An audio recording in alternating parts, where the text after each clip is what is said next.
to remain.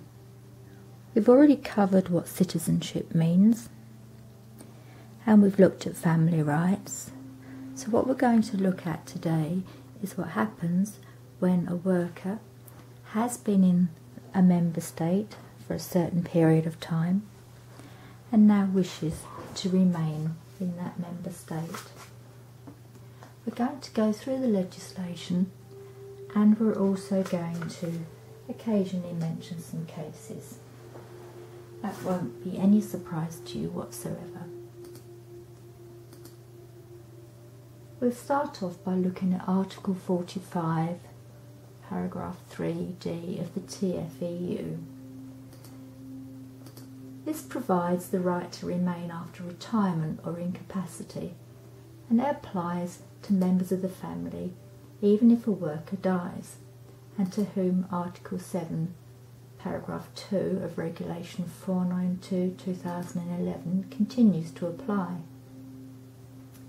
So let's have a look in a bit more detail and see what, or we'll remind ourselves, because we have of course already looked at it. Article 45 says that freedom of movement for workers shall be secured within the Union. Such freedom of movement shall entail the abolition of any discrimination based on nationality between workers of the member states as regards employment, remuneration and other conditions of work and employment. It shall entail the right, subject to limitations justified on grounds of public policy, public security or public health, A, to accept offers of employment actually made, B, to move freely within the territory of member states for this purpose, C, to stay in a member state for the purpose of employment in accordance with the provisions governing the employment of nationals of that state laid down by law, regulation or administrative action. And finally D, to remain in the territory of a member state after having been employed in that state, subject to conditions which shall be embodied in regulations to be drawn up by the Commission. So that really was our starting point. So we're going to have a look now at Article 12 of Directive 2004.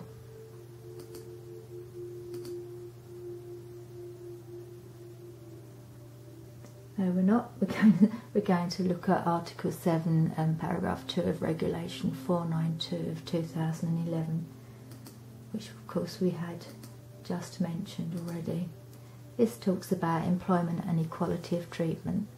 Article 7, paragraph 1 says a worker who is a national of a member state may not, in the territory of another member state, be treated differently from national workers by reason of his nationality in respect of any conditions of employment and work, in particular as regards remuneration, that's payment, dismissal, and, should he become unemployed, reinstatement or re-employment. And of course, paragraph 2 it says he shall enjoy the same social and tax advantages as national workers. Now of course we started to look at that last week.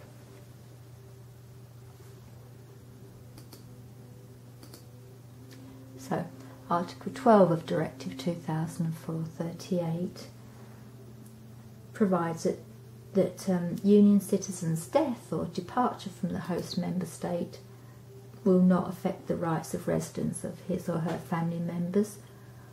So let's have a look, see what it says.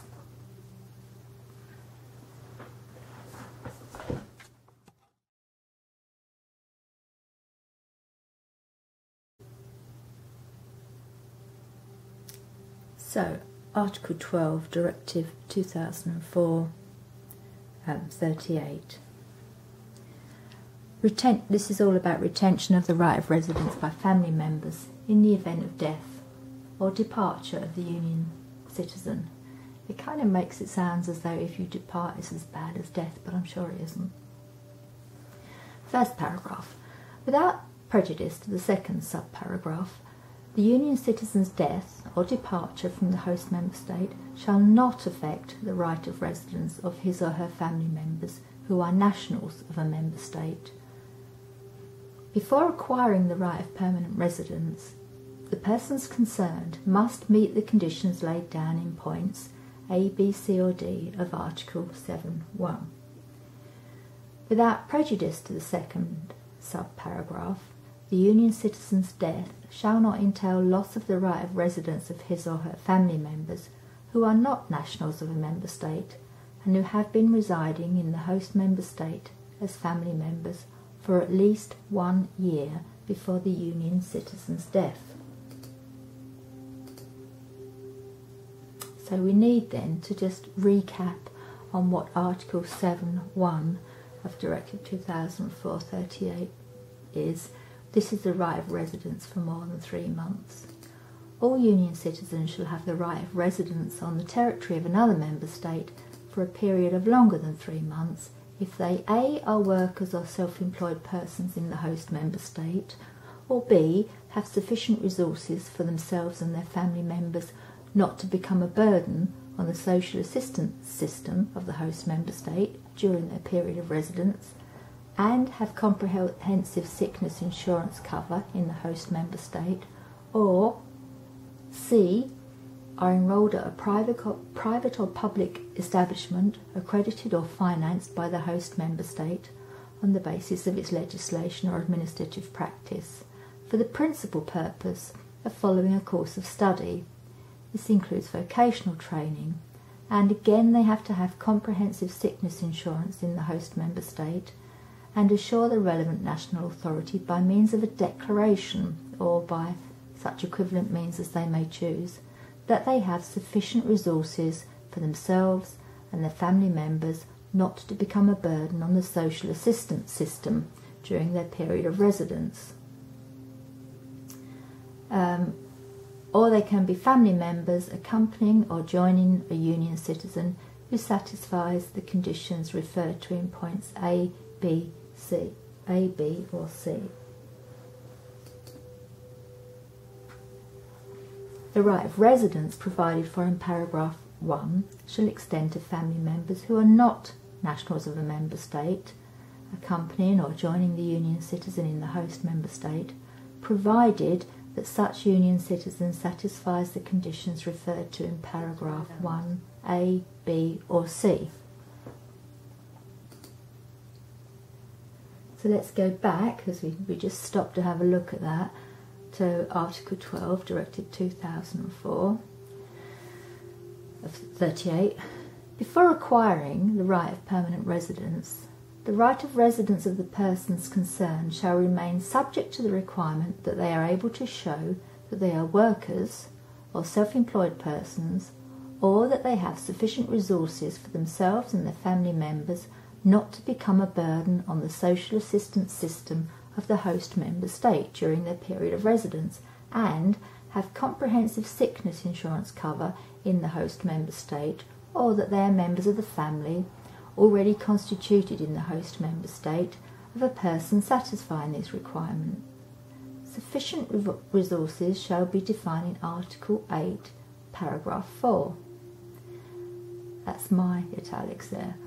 Such family members shall retain their right of residence exclusively on a personal basis.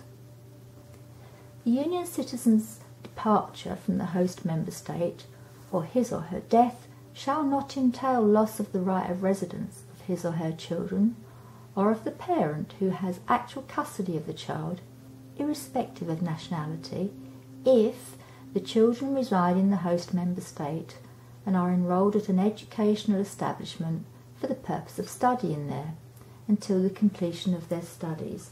And I've put a case there that you might remember from last week's lecture, which is Baumbast. This is the case of a German national, and they came to the UK in 1990. The father of the family was employed here. He lived with his wife, she was Colombian, and they had 2 school-aged daughters.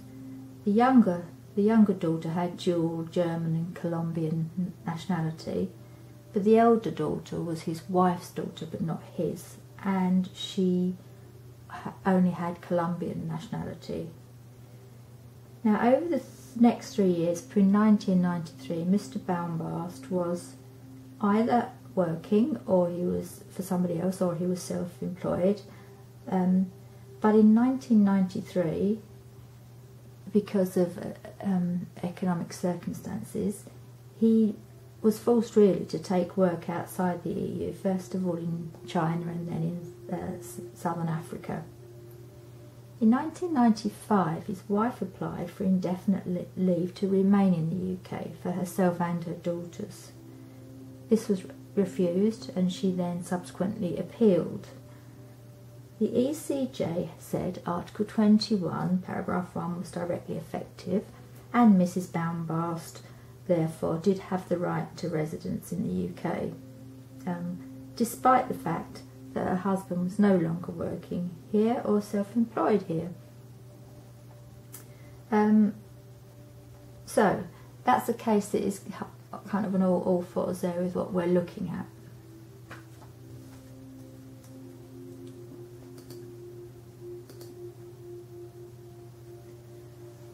Let's have a quick look then again at Article 8, paragraph 4. This is obviously sufficient resources. Member States may not lay down a fixed amount which they regard as sufficient resources. So in other words, they can't say, well, you must have X amount of pounds before you can stay. They must take into account the personal situation of the person concerned. In all cases, this amount shall not be higher than the threshold below which nationals of the host member state become eligible for social assistance, or, where this criterion is not applicable, higher than the minimum social security pension paid by the host member state. So that would make them equal with, if that applies in the UK, equal with our own citizens here.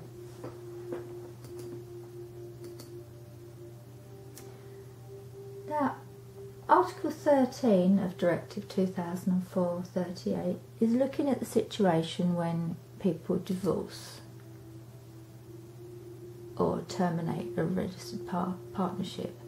So this looks at retention of the right of residence by family members in the event of divorce, annulment of marriage, termination of registered partnership, so you're getting the general idea.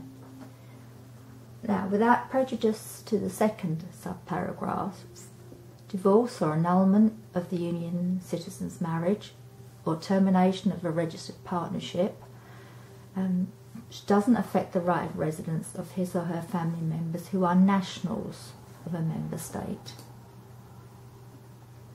Before acquiring the right of permanent residence, the person concerned must meet the conditions laid down in points A, B, C or D of Article 7, paragraph 1. So we keep going backwards and forwards between these articles, but it's important that you do know them. So let's have a look at that. I know we've looked at it before. Right of residence for more than 3 months. All union citizens shall have the right of residence on the territory of another member state for a period of longer than 3 months if they A, are workers or self-employed, or B, have sufficient resources for themselves and their family members not to become a burden on the social assistance system of the host member state during their period of residence, and have comprehensive sickness insurance in the host member state, or C, are enrolled at a private or public establishment accredited or financed by the host member state on the basis of its legislation or administrative practice for the principal purpose of following a course of study including vocational training, and have comprehensive sickness insurance cover in the host member state, and assure the relevant national authority by means of a declaration, and so on and so forth. We've looked at it just a second ago, but this is just to refresh your memory. Or D, their family members accompanying or joining a union citizen who satisfies the conditions referred to in points A, B or C. The right of residence provided for in paragraph 1 extends to family members who are not nationals of a member state if they're accompanying or joining the union citizen in the host member state, provided that each of them satisfies the conditions in 1A, B or C.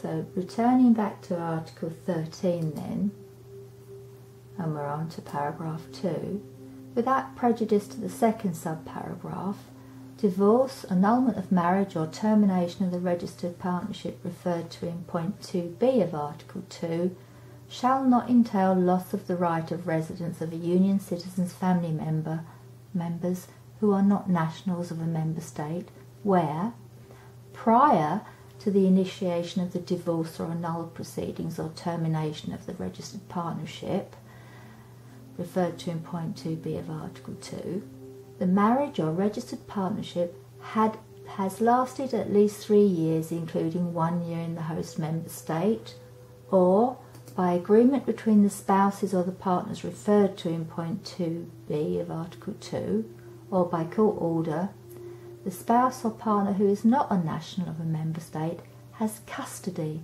of the union citizen's children, or C, this is warranted by particularly difficult circumstances such as having been a victim of domestic violence while the marriage or registered partnership was subsisting, or D, by agreement between the spouses or partners referred to, or by court order, the spouse or partner who is not a national of a member state has the right of access to a minor child, provided that the court has ruled that such access must be in the host member state for as long as is required.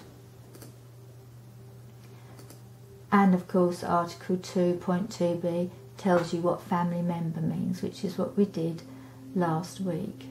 So we're talking about a registered partnership on the basis of the legislation of a member state if the member state treats that partnership as equivalent to marriage. So Article 13, paragraph 2 continued. Before acquiring the right of permanent residence, the right of residence of the persons concerned shall remain subject to the requirement that they are able to show that they are workers or self-employed persons, or that they have sufficient resources for themselves and their family members not to become a burden on the social assistance system of the host member state during their period of residence, and have comprehensive sickness cover in the host member state, or that they are members of the family already constituted in the host member state of a person satisfying these requirements. Sufficient resources shall be as defined in Article 8, paragraph 4. Such family members shall retain their right of residence exclusively on a personal basis.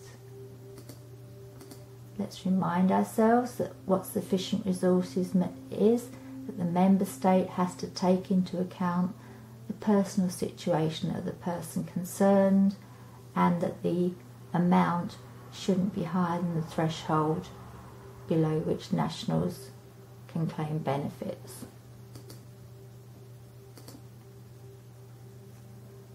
Let's move on to Article 14 of Directive 2004, how you keep hold of your right of residence, retention of the right of residence. Union citizens and their family members shall have the right of residence provided for in Article 6 as long as they do not become an unreasonable burden on the social assistance system of the host member state. Union citizens and their family members shall have the right of residence provided for in Articles 7 and 12 and 13 as long as they meet the conditions set out therein.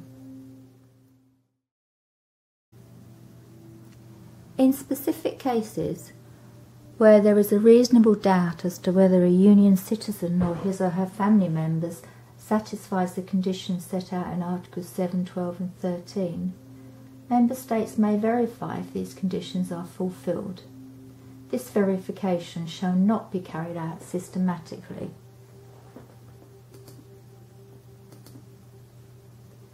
An expulsion measure shall not be the automatic consequence of a union citizen's or his or her family member's recourse to the social assistance system of the host member state.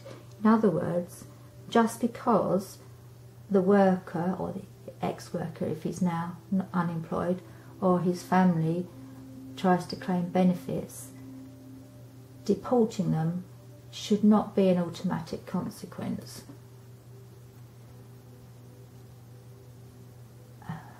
By way of derogation from paragraphs 1 and 2, and without prejudice to the provisions in Chapter 6, an expulsion measure may in no case be adopted against union citizens or their family members if A. the union citizens are workers or self-employed persons, B. the union citizens entered the territory of the host member state in order to seek employment, and there I would urge you to look at the case of Antoninson. And it goes on to say that in this case, union citizens and their family members may not be expelled for as long as the union citizens can provide evidence that they are continuing to seek employment and that they have a genuine chance of being engaged.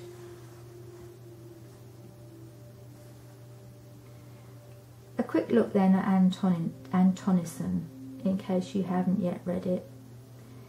Gustav Antonisson was a Belgian national, and he challenged a deportation order that had been made against him after he was convicted at Liverpool Crown Court for possession of cocaine. He had been looking for work in the UK for over 2 years without any success. Under our UK law, deportation of unemployed people was permitted after 6 months. But the Immigration Appeal Tribunal referred to the ECJ the question of the compatibility of this rule with EU law on free movement of workers.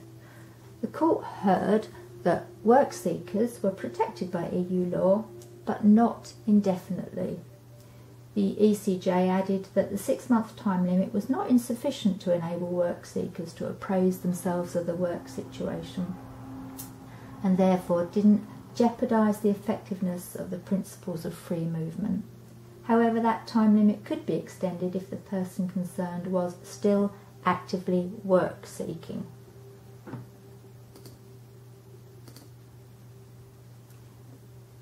Now, Articles 16 to 18 talk about acquiring a permanent right of residence. In the LaSalle case, which is case C 162/09, the court talked about how important this right is and said it was a key moment, if you like, in promoting social cohesion. This was provided in order to strengthen the feeling of union citizenship. So let's have a look at Article 16. This talks about the eligibility to start with. So we look at the general rule for union citizens and their family members. So this is the general rule. Union citizens who have resided legally for a continuous period of 5 years in the host member state shall have the right of permanent residence there. This right shall not be subject to the conditions provided in Chapter 3. Those are the right of residence conditions. Paragraph 1 shall apply also to family members who are not nationals of a member state and have legally resided with the union citizen in the host member state for a continuous period of 5 years. Question here, what does legally resided mean? Well, have a look at the cases of Zolkowski and Zedja. I don't really know how you pronounce that. Zedja, I suppose. These are 424 and 425/10. It actually means in accordance with the provisions of Article 7, Paragraph 1, but do please have a quick look at those cases.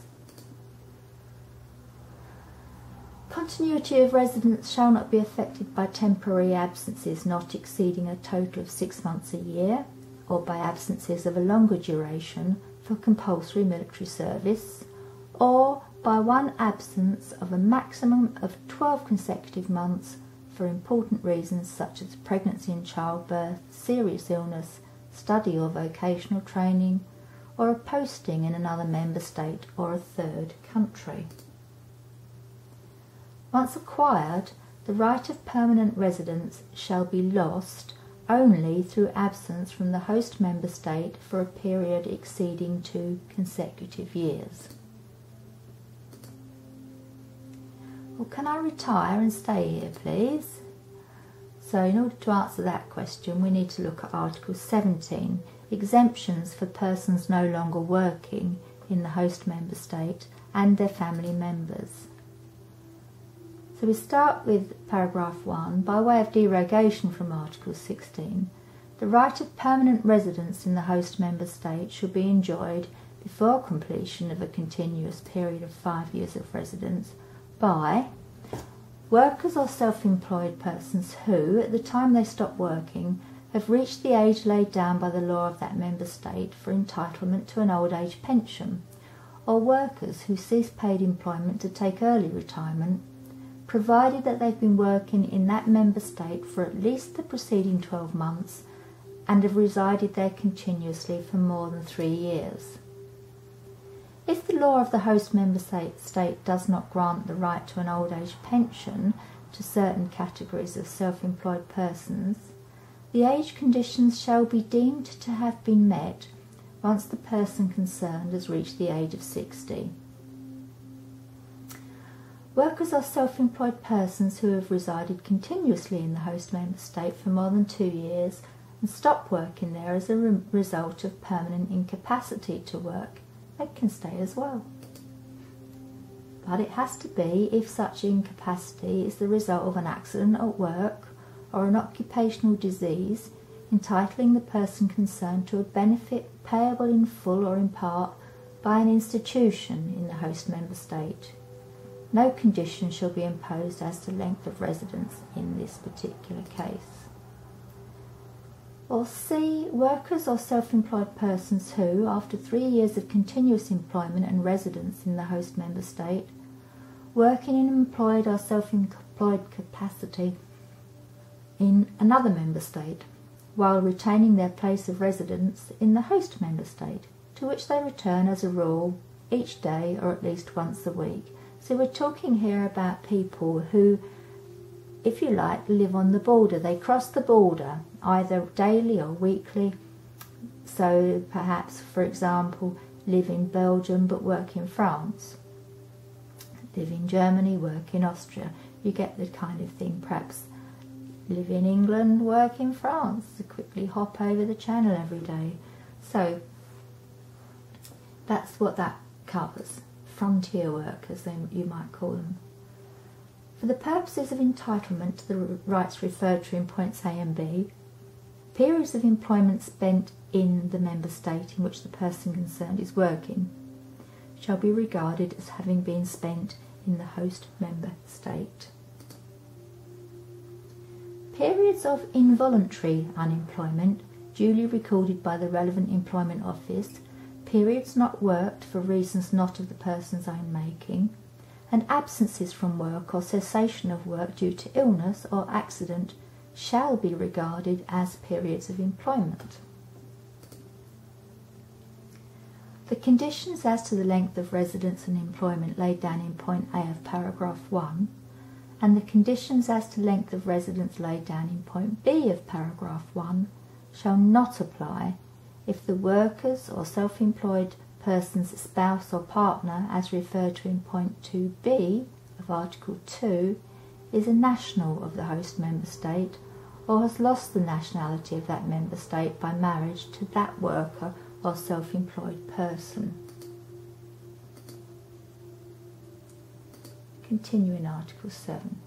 If, however, the worker or self-employed person dies while still working, but before acquiring permanent residence status in the host member state on the basis of paragraph 1, his family members who are residing with him in the host member state shall acquire the right of permanent residence there, on condition that A, the worker or self-employed person had, at the time of death, resided continuously on the territory of that member state for 2 years. Question: must it be immediately before the worker dies? The answer is yes, it must be. Do please have a look at the case of Givan, case 25700. The second condition, B, the death resulted from an accident at work or an occupational disease. Or C, the surviving spouse lost the nationality of that member state following marriage to the worker or self-employed person.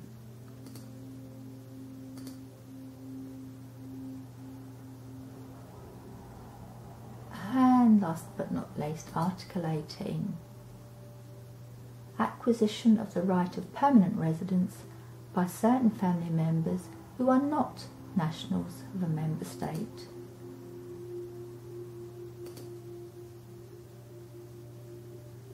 So without prejudice to Article 17, family members of a union citizen to whom Articles 12, paragraph 2 and 13, paragraph 2 apply, who satisfy the conditions laid down therein, shall acquire the right of permanent residence after residing legally for a period of 5 consecutive years in the host member state. And that's it.